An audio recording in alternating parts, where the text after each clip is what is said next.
Hello प्यारे बच्चों, आज के इस कमाल की वीडियो में अभी हम लोग देखने वाले हैं इंटरमीडिएट 2023 के लिए काफ़ी इंपॉर्टेंट प्रश्न। ठीक है, और आपका जो परीक्षा का डेट है वो फाइनली आ चुका है। ठीक है, काफ़ी करीब है आपका फाइनल एग्ज़ाम। तो इसी स्थिति के देखते हुए बोर्ड परीक्षा 2023 में जो जो विद्यार्थी परीक्षा देने वाले हैं, ये सभी प्रश्न को अच्छे से एकदम रट लीजिएगा। ठीक है, और ये सभी प्रश्न न्यू पैटर्न पर यानी एनसीईआरटी पर बेस्ड है। ओके, अगर आपको इसका फ्री में पीडीएफ चाहिए तो टेलीग्राम का लिंक आपको इस वीडियो के डिस्क्रिप्शन बॉक्स में मिल जाएगा, तो आप उसे ज्वाइन करके आप वहां से डाउनलोड कर सकते हो। ओके, और आपका परीक्षा एकदम करीब आ चुके हैं। ओके, इसलिए सबसे ज़्यादा महत्वपूर्ण प्रश्न को हम लोग देखने वाले हैं। ठीक है, तो इसी तरह से आप सारे सब्जेक्ट का वीडियो देखने वाले हैं, तो चैनल को आप सब्सक्राइब कर लीजिएगा। ओके, तो आपके सामने जो पहला मोस्ट इंपॉर्टेंट क्वेश्चन है वो क्या है? निम्नलिखित हिंदू देवताओं में से कौन सिंधव सभ्यता के प्रमुख देवता थे? ठीक है, तो पहला का जो राइट आंसर है वो क्या हो जाएगा? तो पहला का सही आंसर है ऑप्शन नंबर बी, शिव थे। ठीक है, हिंदू देवताओं में से जो सिंधव सभ्यता के प्रमुख देवता थे वो कौन थे? तो शिव थे। ठीक है, ये आप ध्यान में रखिएगा। अब चलिए हम लोग देखते हैं क्वेश्चन नंबर अगला क्या है। सो ठीक है, तो देखिएगा आपके स्क्रीन पे दिख रहा होगा प्रश्न क्या है। पुरातत्व के अंतर्गत निम्न में से कौन एक नहीं है? साहित्य नहीं है, सिक्के नहीं है, अभिलेख नहीं है, भगवावेश नहीं है। तो ठीक, इसका जो राइट आंसर है वो क्या हो जाएगा? तो दूसरा का जो सही आंसर है वो है ऑप्शन नंबर ये, साहित्य। ठीक है, अगला प्रश्न है, क्वेश्चन नंबर अगला क्या है देखिएगा। नेक्स्ट क्वेश्चन, पहली बार हड़प्पा को किस वर्ष उत्खनन किया गया? ओके, 1921, 1924, 1927, 1930। तो कब किया गया? तो इसका राइट आंसर है ऑप्शन नंबर ये 1921 में। ठीक है, इसका राइट आंसर है ऑप्शन नंबर ये 1921 में। अगला प्रश्न है, क्वेश्चन नंबर नेक्स्ट क्या है? हड़प्पा सभ्यता भारत के किस भाग में विकसित हुई थी? ठीक है, दक्षिण भारत में, पूर्वोत्तर भारत में, पश्चिमोत्तर भारत में, मध्य भारत में। ठीक है, तो इसका जो राइट आंसर है वो है ऑप्शन नंबर सी, पश्चिमोत्तर भारत में। ठीक है, हड़प्पा सभ्यता भारत के किस भाग में विकसित हुई थी? तो पश्चिमोत्तर भारत में हुई थी। अगला प्रश्न है, क्वेश्चन नंबर नेक्स्ट क्या है? लोथल किस नदी के किनारे स्थित है? ठीक है, तो देखिएगा यहाँ पे आपके सामने ऑप्शंस आ गए होंगे। ओके, तो ऑप्शन क्या है? सिंध, व्यास, भोगवा, रावी। ठीक है, तो इसका राइट आंसर है ऑप्शन नंबर सी, भोगवा नदी के किनारे। ओके, अगला प्रश्न है, क्वेश्चन नंबर नेक्स्ट क्या है? मौर्य साम्राज्य का प्रथम शासक कौन था? ठीक है, आपके जो एग्जाम में क्वेश्चन आएंगे वो इस प्रकार से आएंगे, मौर्य साम्राज्य का प्रथम शासक कौन था? तो बिंदुसार था, चंद्रगुप्त मौर्य था, अशोक था, महेंद्र था। तो कौन था फ्रेंड्स? तो इसका राइट आंसर है option number B, Chandragupta Maurya था। ओके, अगला प्रश्न है, क्वेश्चन नंबर नेक्स्ट क्या है देखिएगा, है ना? कनिष्क की राज्यारोहण तिथि है, तो यहाँ पे 4 ऑप्शन है। ओके, तो इसका जो राइट आंसर है वो है ऑप्शन नंबर बी, 78 ईस्वी। ठीक है, इसका राइट आंसर है ऑप्शन नंबर बी, 78 ईस्वी। अगला प्रश्न है, क्वेश्चन नंबर नेक्स्ट क्या है? धम्म महामात्रों को किसने नियुक्त किया? चंद्रगुप्त मौर्य, बिंदुसार, अशोक, कनिष्क। तो किसने किया फ्रेंड्स? तो इसका राइट आंसर है ऑप्शन नंबर सी, अशोक के द्वारा किया गया। ओके, अगला प्रश्न है, क्वेश्चन नंबर नेक्स्ट क्या है? मौर्यकालीन टकसाल का प्रधान कौन था? कोषाध्यक्ष, मुद्रा अध्यक्ष, पन्याध्यक्ष, लक्षणा अध्यक्ष। तो इसका राइट आंसर है अर्थशास्त्र और इंडिका से किस राजवंश के विषय में जानकारी मिलती है? अर्थशास्त्र और इंडिका से किस राजवंश के विषय में जानकारी मिलती है? तो इसका आंसर आपको पता है ना? अगर पता होगा तो आप कमेंट में बताइएगा। ओके, तो चलिए हम लोग जो है सो देख लेते हैं वैसे इसका आंसर क्या है। से यहाँ पे आपके सामने ऑप्शन से हैं, तो इसका जो राइट आंसर है वो है ऑप्शन नंबर क्या हो जाएगा? तो इसका राइट आंसर हो जाएगा ऑप्शन नंबर ये, मौर्य वंश। ठीक है, अगला प्रश्न है, क्वेश्चन नंबर अगला क्या है फ्रेंड्स? बिंबिसार का संबंध किस वंश से है? हर्यक वंश से, गुप्त वंश से, मौर्य वंश से, इनमें से कोई नहीं। ओके, तो इसका राइट आंसर है ऑप्शन नंबर ये, हर्यक वंश से। ठीक है, बिंबिसार का संबंध किस वंश से है? तो हर्यक वंश से है बिंबिसार का संबंध। अगला प्रश्न है, क्वेश्चन नंबर नेक्स्ट क्या है? महाभारत किसने लिखा? वाल्मीकि, मनु, कौटिल्य, महर्षि वेदव्यास। तो इसका सही आंसर है ऑप्शन नंबर डी, महर्षि वेदव्यास ने। ठीक है, नेक्स्ट क्वेश्चन है, क्वेश्चन नंबर अगला क्या है फ्रेंड्स देखिएगा, है ना? आपके स्क्रीन पे प्रश्न आ गए हैं। ओके, तो प्रश्न है, महाभारत के आदि पर्व के किस अध्याय में भीष्म द्वारा 8 प्रकार के विवाहों का वर्णन किया गया है? प्रथम, 92, 102वें, 100वें।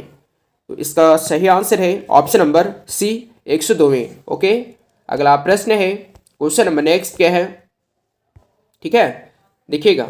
ओके, श्रीमद् भागवत गीता के महत्व पर किसने विचार व्यक्त किए हैं? महात्मा गांधी, विवेकानंद, बाल गंगाधर तिलक, इन सभी ने।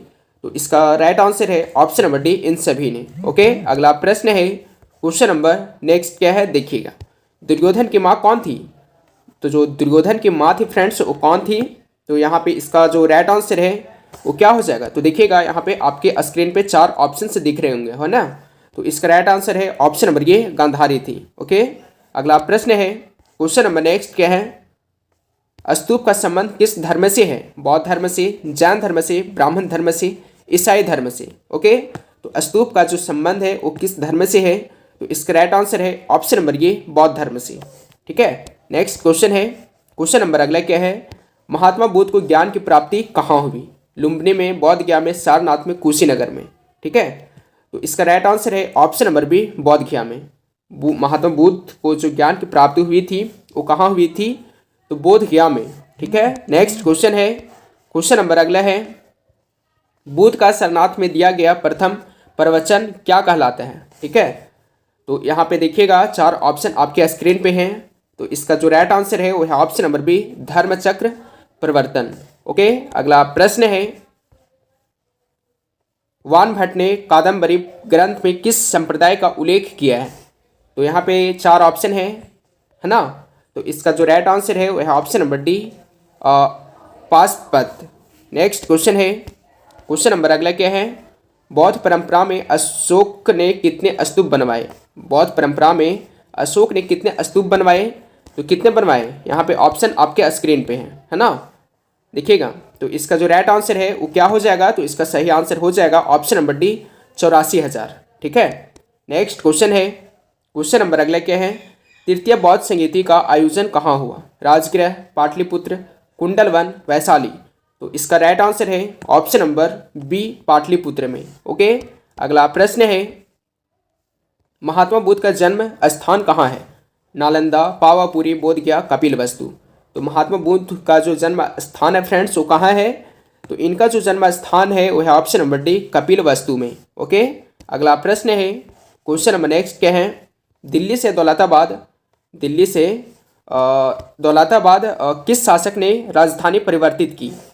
तो 4 ऑप्शन है ना। तो इसका जो राइट आंसर है वो है ऑप्शन नंबर बी, मोहम्मद बिन तुगलक ने। ओके, अगला प्रश्न है, क्वेश्चन नंबर नेक्स्ट क्या है ना, देखिएगा प्रश्न क्या है, अलबरूनी भारत में जिस शताब्दी में आया था वह थी?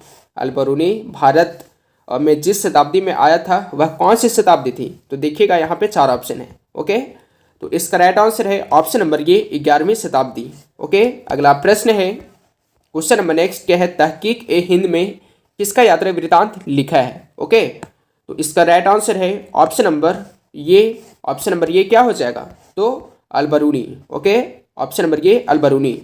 अगला प्रश्न है, क्वेश्चन नंबर नेक्स्ट क्या है, देखिएगा, है ना, मध्ययुगीन यात्रियों का सरताज किस यात्री को कहा जाता है? अलबरूनी को, मार्को पोलो को, बर्नियर को, इब्न बतूता को।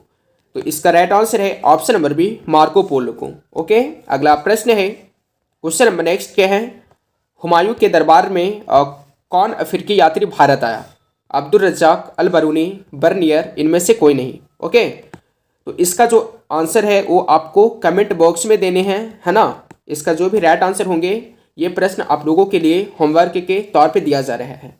तो इसका आंसर आप कमेंट बॉक्स में दीजिएगा, है ना, क्या हो जाएगा सो। और जिनको नहीं पता होगा मैं आने वाले वीडियो में आपको सटीक आंसर दे दूंगा।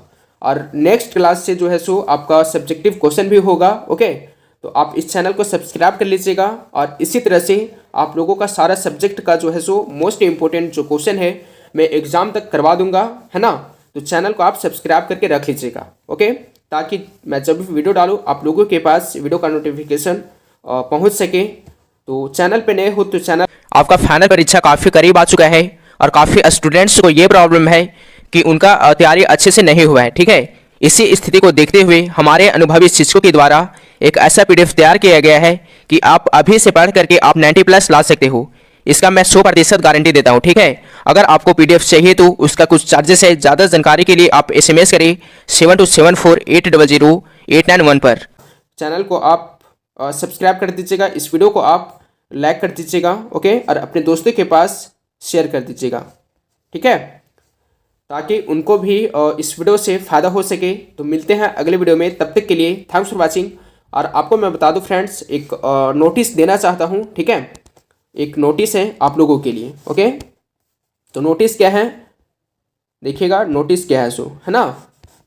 नोटिस ये है कि आपका जो एग्ज़ाम है वो ज़्यादा दिन नहीं बचा है। आज कितना तारीख है, तो मतलब काफ़ी करीब आ चुका है ना। तो इसी स्थिति को देखते हुए आप सभी के लिए एक पीडीएफ तैयार किया गया है, ठीक है, एकदम पीडीएफ तैयार किया गया है ना, अनुभवी शिक्षकों द्वारा, जो काफ़ी अनुभवी हैं उनके द्वारा ये पीडीएफ तैयार किया गया है, आर्ट्स के ऑल सब्जेक्ट का, ठीक है। तो इस पीडीएफ में क्या क्या रहेंगे, तो इस पीडीएफ में ये चीज़ मिलेंगे आपको जो आपके एग्ज़ाम में क्वेश्चंस आएंगे, ठीक है, जो डायरेक्ट क्वेश्चन आएंगे, ठीक है।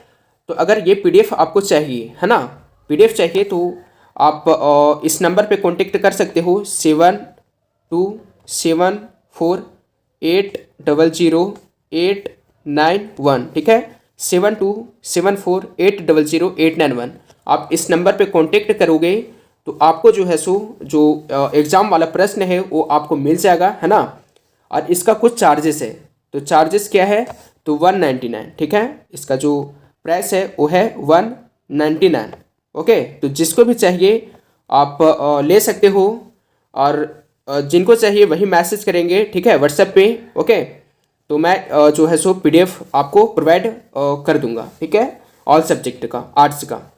तो मिलते हैं अगले वीडियो में, तब तक के लिए थैंक्स फॉर वॉचिंग।